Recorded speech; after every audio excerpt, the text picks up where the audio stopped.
I have another question for you because I know you do cold outreach as well as you do content. Yeah. How does your content helps you with your cold outreach, or how does your cold outreach helps with your content? Like, what is the correlation between the two? Yeah, social proof. When we send emails, first off, we can flex who we've worked with or what we've done.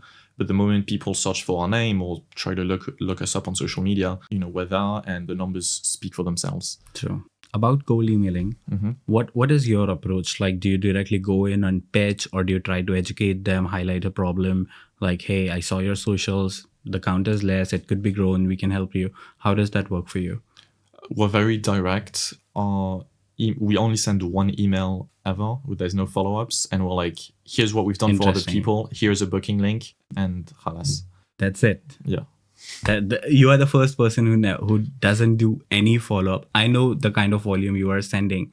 So what's your reply percentage like when you are sending, let's say, on an average, I think you should be sending around like close to 10,000 to 15,000 on a daily more basis? Like 25. Yeah. I forgot. Yeah. It's volume. The 25 to last year, I remember it was 30,000. Now I think 25. So yeah.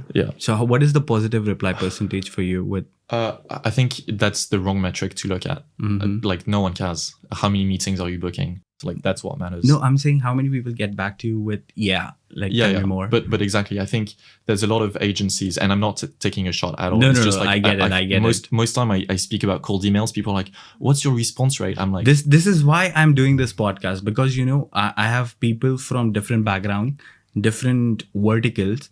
Everyone has a different approach, and I say this always: cold emailing is all about experimenting. What is working for you may not work for someone else, but when you learn from everyone, you can build your foundation on how to experiment and do it yourself.